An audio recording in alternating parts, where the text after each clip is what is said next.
Day 6. Coming out of ego. Calling someone egotistical is usually an insult, a shame on you moment. Yet the reality is, to different degrees, we all get imprisoned in our ego, which amounts to a habit of viewing the world from a me-centered perspective. Some even say, well, you need a bit of ego to do life. But as you'll discover if you practice this meditation, rising above your ego is freeing, like throwing open a window to bring fresh air into your mind. Seeing the world through our ego is like seeing everything through a tiny slit in a castle wall. We don't see the real picture of what's going on outside. It prevents us from having the kind of broad mind we might want, and from responding with a level of compassion we might prefer. Since none of us want to have a small, limited mind, it's good to know how to free ourselves. Ego traps us in a perspective that sees everything through the prism of how it affects me. We hear about a new tax, and we immediately think, thank goodness, that doesn't affect me. Or heck, that will really affect me. In a conversation, we're so busy thinking of our own perspective, we can't hear what the other person is trying to say.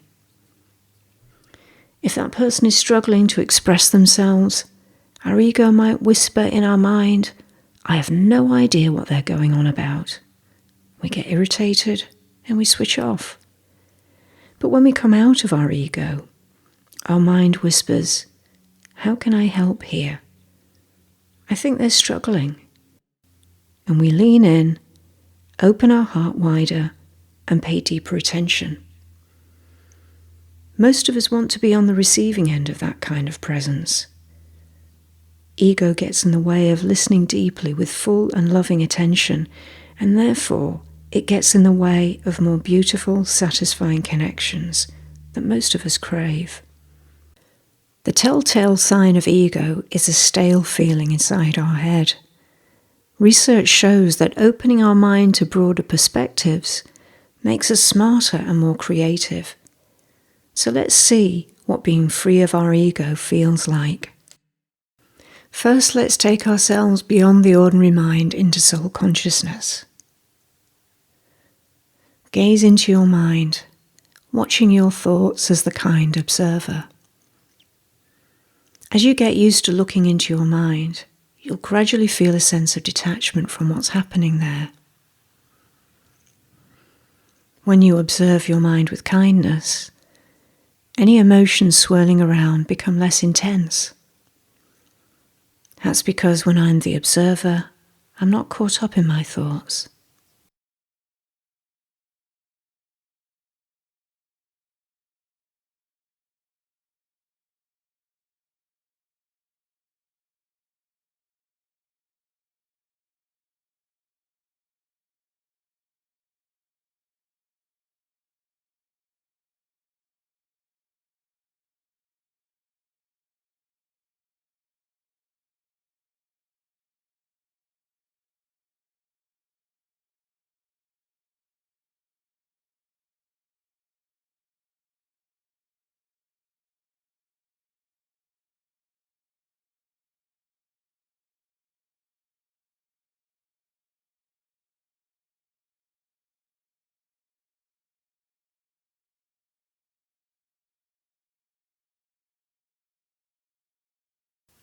The next step is to pull yourself above the hum of thoughts, as if pulling yourself above a thought cloud into sunshine. Enjoy the gentle, loving light of the soul. A natural stillness exists up there beyond your mind. The soul has love for everyone and everything.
Let's look around and try lifting ourselves out of some ego positions.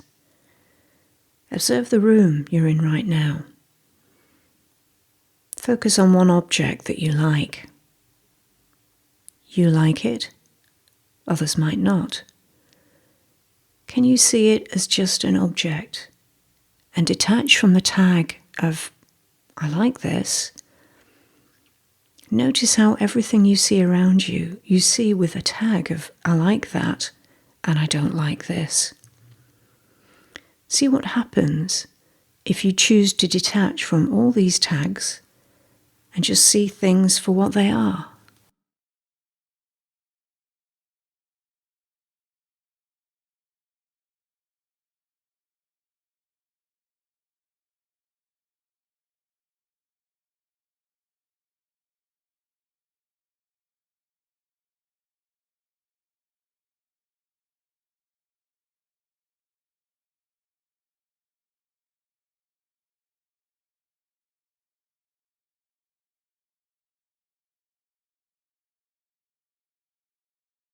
Our viewpoints are just that, viewing points, the points I choose to view things from.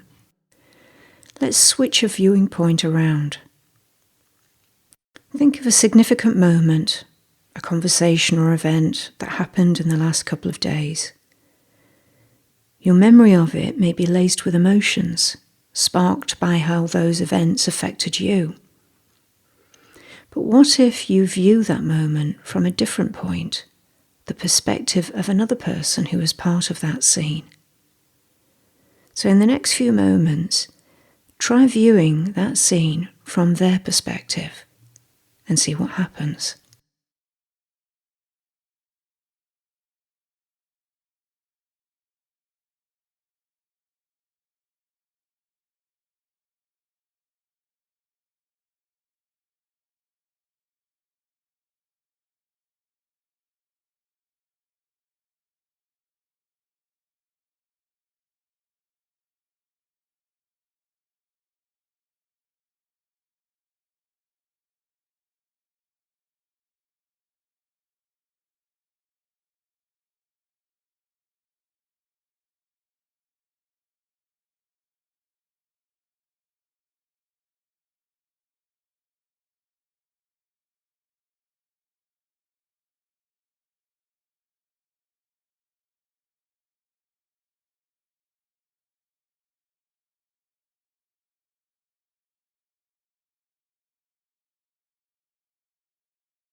Think of a significant person in your life.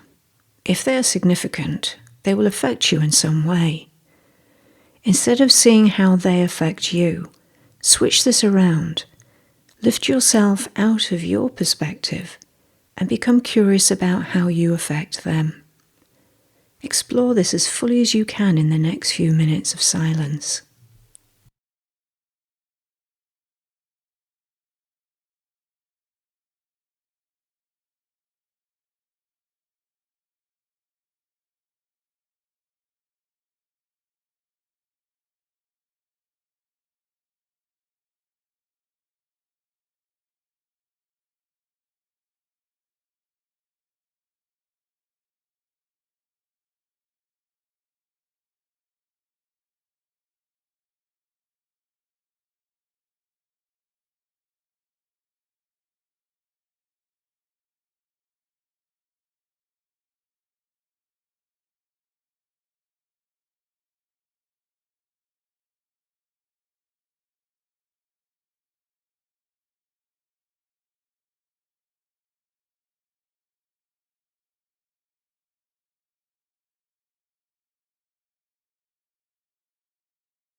Of course, our opinions and feelings make us unique, but let's not be too invested in them.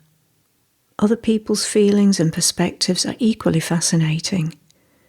Opening our mind to them can be freeing and can make us smarter and more creative.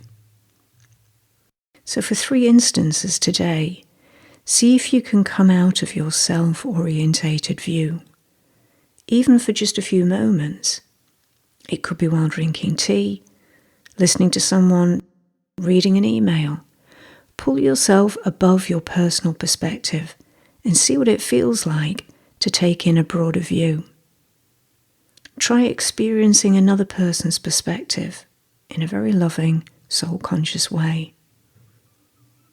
Notice what happens when you lean into another's reality to really see and hear each person on a different level of perception.